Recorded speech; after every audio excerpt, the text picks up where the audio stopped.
55 minutes, je parlais du froid. Je parlais également de l'état des routes. Eh bien, notre invité ce matin, lui, pourra nous en parler plus que bien d'autres parce qu'il fait du vélo sur de très, très longues distances. Petit Donny, c'est ainsi qu'il s'appelle sur Facebook. Salut, comment ça va? Merci beaucoup de me recevoir. Désolé de ce retard, justement, à cause des routes. Là, j'avais pas prévu le retour en ville. Je comprends, tu es tout pardonné, mon brave. J'ai surveillé ce que tu fais... sur ta page Facebook, donc Petit Donny, toute une aventure à vélo, une expédition à vélo dans le grand Est, dans l'Est du Canada, c'est ça? Ouais, tout l'Est du Canada. Dans le fond, je suis parti de Ottawa il y a 120 jours de ça. J'ai remonté tout le Québec jusqu'à Baie-Comeau. Baie-Comeau, j'ai pris la route 389 jusqu'à Fermont. Non! Fermont, j'ai traversé tout le Labrador. Rendu là-bas, j'ai fait toute l'île de Terre-Neuve, puis j'ai fait tous les maritimes, la Nouvelle-Écosse, l'île Prince-Édouard, le Nouveau-Brunswick. Là, j'ai fait après le tour complet de la Gaspésie. Et là, je retourne à Montréal, il faut que j'y sois dimanche. Là, il y a un événement pour mon arrivée, fait que je suis pas encore rendu. Là, il me reste quelques kilomètres. La route 3... La route 389 ouais. vers Fermont. Moi, j'ai habité à Baie-Comeau pendant longtemps, donc je la connais bien. Ouais, une des pires routes. Faut être fou, non? C'est pas mal la pire route du Québec, je pense. Oui, hein? Ouais. Les gens la détestent. Déjà, il n'y a pas de réseau. Après ça, c'est pas très large, c'est très sinueux. Il y a des côtes, c'est plein de camions, bien évidemment. T'as dû te faire klaxonner une fois ou deux ou non? Les gens sont assez gentils? Non, les gens sont super gentils. Vraiment, en région, tu sais, même les camions et tout, ils s'arrêtaient, puis ils m'encourageaient, ils me donnaient à manger, à boire. Wow. Ils me suivaient sur les réseaux. Quand je suis arrivé à Fermont, toute la ville m'a accueilli. Ah ouais? Ouais, non, j'ai vraiment été super bien reçu. Tu sais, c'est une des petites communautés, tout le monde se connaît, fait qu'il y a énormément d'entraide.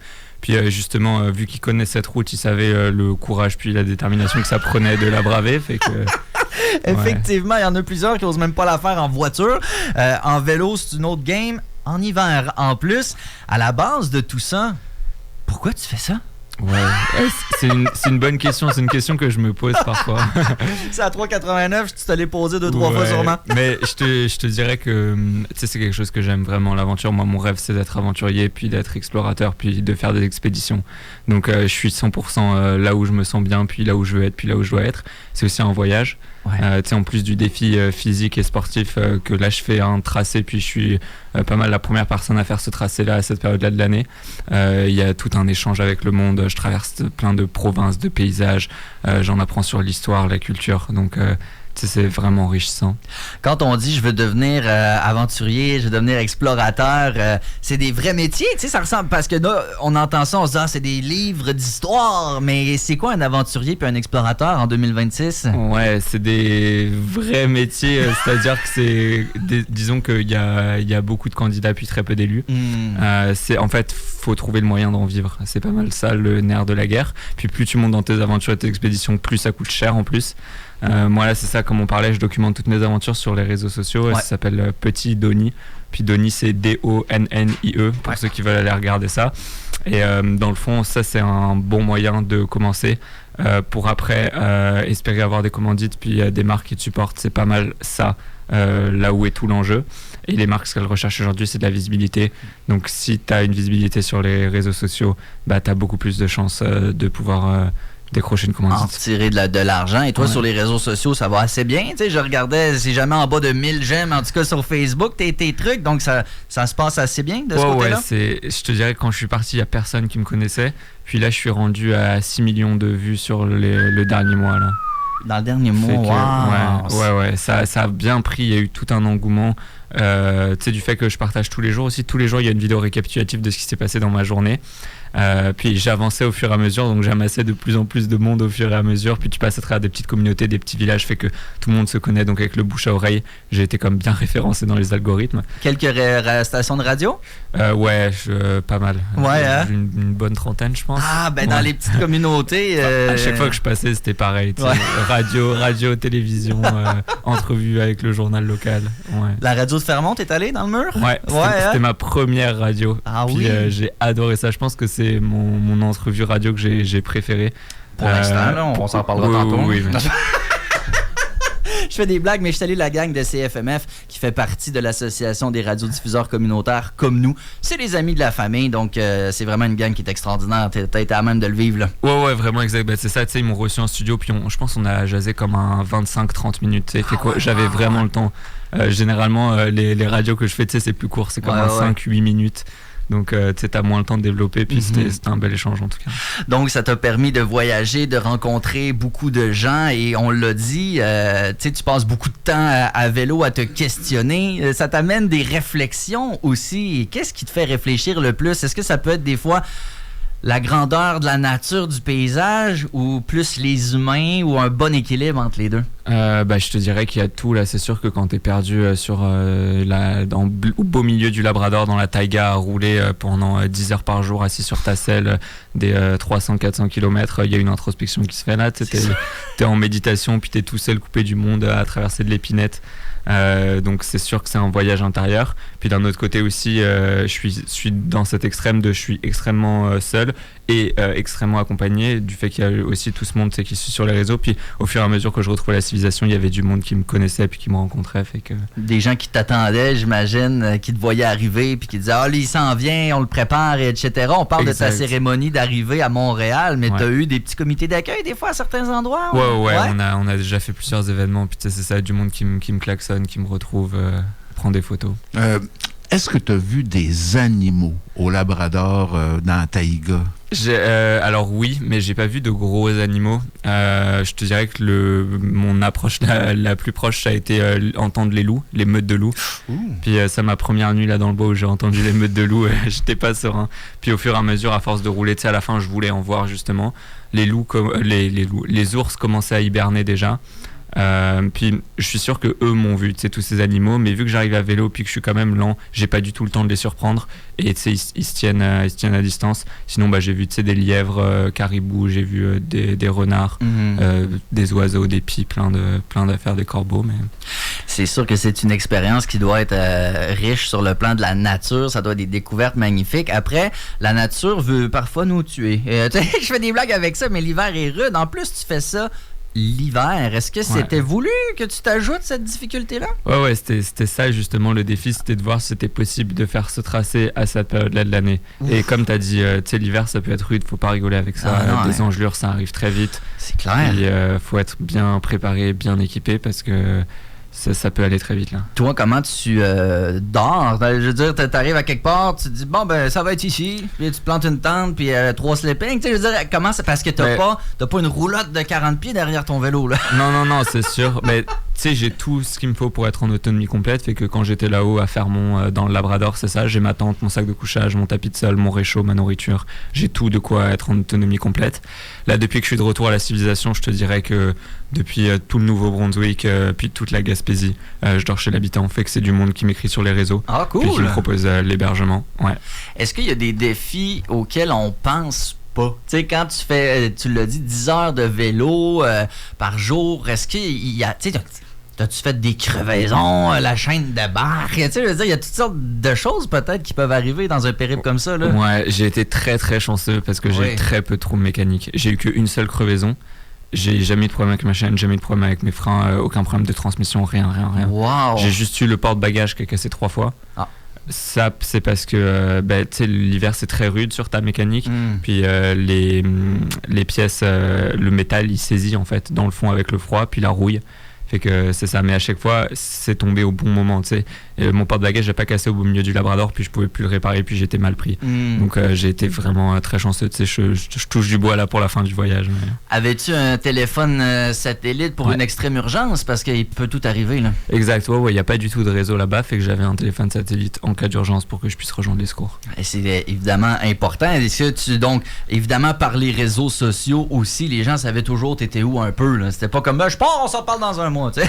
Ouais. Mais oui, c'est ça. Tu sais, à chaque jour, tu pouvais voir ma progression, puis chaque jour, je poste une vidéo de ce qui s'est passé dans ma journée. Donc, c'est à partir si je poste plus, c'est qu'il y a un problème. C'est ça, 2 jours puis de publication, on part à sa recherche. La famille, les parents, comment les gens vivent proches de toi, là, comment est-ce qu'ils vivent cette aventure-là? Tu sais, c'est toujours compliqué là. Moi, je pense à ma blonde. Ça fait 4 mois qu'on ne s'est pas vu. Puis, c'est ça. Quand je suis là-haut en tente avec les meutes de loup, elle est pas sereine. Puis, je comprends ça là. C'est dur. C'est encore plus dur pour elle que pour moi. Mais c'est ça, ils acceptent. Puis faut aussi que tu vives pour toi, puis pas pour les trucs qui te font envie. Parce que si moi je fais pas ça, je vais aussi être malheureux dans une autre routine. Fait que pour être bien avec les autres, faut être bien avec soi-même. Très, très vrai. Hey, en t'entendant parler par ton accent, tu viens pas du Lac-Saint-Jean. Non. T'es originaire de où? À la base, je suis originaire du sud de la France. Ça fait, cet été, ça va faire 4 ans que je suis basé au Québec. Et là, est-ce que ton intention, c'est de rester ici le plus possible? Ouais, j'aimerais ça. Franchement, j'adore le Québec. Là, c'est pour ça aussi tout ce voyage, puis à la découverte du Québec, dans des endroits où même il y a plein de Québécois qui n'ont jamais été. Ah oui, je lève la main, effectivement. OK. Puis ta compagne est en France, est au Québec? Non, elle est ici. OK. OK. Elle est ici, donc elle peut... elle est à Montréal? Oui. En fait, elle est à Ottawa, mais on est un peu dans un entre-deux. OK, parfait. Donc toi, ton arrivée se fait donc à Montréal. Ouais, exact. Moi, mon arrivée, c'est ce dimanche à 14h à la Maison des cyclistes à Montréal. Ah, c'est super. J'imagine que ça attire l'attention. Avec Vélo Québec, exact. Avec, c'est un sport qui gagne en popularité sur le 4 saisons en plus. Est-ce que c'est quelque chose qui, toi, tu penses, qui pourrait se démocratiser davantage? C'est sûr que toi, c'est un niveau extrême, là, sans partir à Fermont en vélo, mais démocratiser ça l'hiver? Ouais, je te dirais que moi j'avais jamais fait de vélo d'hiver avant ça. Puis mon vélo c'est un vélo normal, j'ai des pneus d'été. C'est pas un fat bike. C'est pas un fat bike, j'ai pas de clous, j'ai pas de crampons. J'ai comme un vélo normal en gravel là. Puis je suis parti avec ça, puis ça a roulé jusqu'ici, fait que je continue avec ça pour le moment. Fait que c'est ça, moi dans mon quotidien, je faisais pas de vélo l'hiver. Moi le vélo je l'utilise vraiment pour le voyage à la base. Ok. Mais c'est sûr que ça montre que tout est possible, puis que c'est possible de faire du vélo à l'année. Oui, tout à fait. Donc, l'objectif, est-ce que c'était juste de se rendre? Est-ce que tu t'avais donné un objectif de temps? C'était quoi l'objectif, à part réussir, j'imagine? J'ai aucun objectif de temps. L'objectif, c'était de se rendre. J'avais mis tout ce gros tracé, mais pour moi, j'avais 2 gros défis, la 389 et le Labrador. J'étais pas sûr du tout d'y arriver. Fait que je me suis dit, si j'arrive à passer la 389 et le Labrador, c'est que je peux faire la suite du voyage sans problème. Donc c'est ça, je suis parti un jour après l'autre. J'estimais mon arrivée mi-janvier, puis c'est à peu près ça là ce que je suis en train de faire, donc je suis pas mal bon dans mon planning. Dans tes timings. Entre le Labrador et Terre-Neuve, tu as pris le traversier? Oui, exact. Où? À Blanc-Sablon. En gros, tu reviens au Québec pour un bout, sur la basse Côte-Nord. Puis à Blanc-Sablon, c'est génial, là, t'as l'impression d'être dans le Québec des années 70. T'as des gamins de 14 ans qui roulent en moto sans casque, tout le monde se connaît. Des trottoirs en bois, on imagine ça comme ça, des fois à Arlington Harbor, là, des places comme ça, des villages très côtiers, là, évidemment. Donc t'as été dépaysé, pas à peu près. T'as même fait de la motoneige. Oui, c'était pas là-bas que j'en ai fait, mais ouais, là j'en ai fait. Mais en fait, c'est ça, c'est aussi un voyage, comme je te disais, puis je rencontre le monde, puis j'aime ça, découvrir la culture, l'histoire, autant que ce soit le patrimoine, l'héritage, autant que ce soit les activités, puis qu'est-ce que fait le monde? Le monde en hiver en Gaspésie, ils font de la motoneige. Effectivement. Moi, j'ai habité des années sur la Côte-Nord et dans Charlevoix. Je faisais pas de motoneige. J'étais comme, qu'est-ce que je fais là? Je suis le seul. C'est des activités qui sont très populaires. Tu as pu donc en profiter. Petit Denis sur Facebook, on suit ton périple. Je comprends qu'on va commencer par arriver là. Mais est-ce que tu réfléchis à une prochaine histoire déjà? Ouais, j'ai réfléchi déjà à la prochaine. Va falloir que je me remette de celle-là, puis que je prenne le temps justement de la planifier. Comme on en parlait, moi, là, mon gros défi quand j'arrive, ça va être de faire parler de l'aventure, justement aux gens de la ville qui en ont beaucoup moins entendu parler. À Montréal, personne ne me connaît là. Fait que va falloir, se faire un nom là-bas, une légitimité, puis essayer d'aller chercher des commandites. Est-ce qu'éventuellement, ça pourrait être... des fois, on voit des gens se donner des défis pour une cause. Admettons, un organisme ou quelque chose qui nous touche personnellement. Est-ce que c'est quelque chose que tu envisages? Ouais, carrément, j'aimerais ça. Quand je suis parti, pareil, personne ne me connaissait, fait que personne ne voulait s'associer à moi.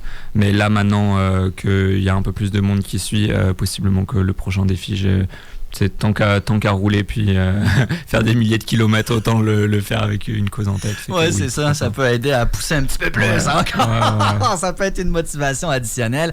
Si les gens veulent suivre ton périple, c'est Facebook majoritairement ou Instagram aussi? Je suis surtout Facebook, Instagram, TikTok, YouTube. Sur YouTube, j'ai mes longs formats en plus. Puis ça s'appelle Petit Donnie. Et Donnie, c'est D-O-N-N-I-E. Et là, aujourd'hui, mettons, là, c'est quoi ton parcours? Qu'est-ce qui t'attend? Là, aujourd'hui, je m'en vais à Mathieu Performance après. OK. On va faire un podcast, puis après, on fait un rendez-vous abonné où il y a du monde de Québec qui me suivait puis qui voulait me rencontrer. Fait que ça, je suis trop content. Après, je vais rouler jusqu'à Neuville pour sortir au moins de Québec. Ouais. Et demain, j'ai une grosse journée. Faut que je fasse Neuville, Trois-Rivières. Fait que j'ai comme un 100 km, un peu plus. Un petit peu moins. Un petit peu moins. Ok. Mais j'ai vu qu'il neigeait toute la journée. Ouais, d'abord, il annonce des averses de neige parfois fortes, oui. Ouais, c'est ça que j'ai vu. Il va falloir y aller pareil. Oui, effectivement, ce sera sûrement quand même moins pire que la 389. Mais, il n'y a pas de côte. Là. Tu suis. Ouais, je sais. Mais en fait, ce qui est drôle, c'est que ce chemin, je l'ai fait au tout début, tu sais, à mon tout départ. Puis Québec, j'étais passé par là. Puis la route du Roi, la 138 que je vais reprendre, je l'ai prise il y a 120 jours de ça. Là. Ah ouais, c'est quand même assez fantastique. On va surveiller la fin de tout ça et assurément ton arrivée à Montréal. On rappelle le jour précis de ton arrivée? Ce dimanche, le 25 janvier à 14h à la Maison des cyclistes. C'est incroyable. Merci tellement d'avoir pris le temps de passer par ici. Bravo, c'est très inspirant et c'est surtout capoter ce que tu fais. Merci beaucoup, puis prends soin de toi. Merci beaucoup à vous, franchement, merci. Bye bye. 9h11 sur les ondes de Sequoia.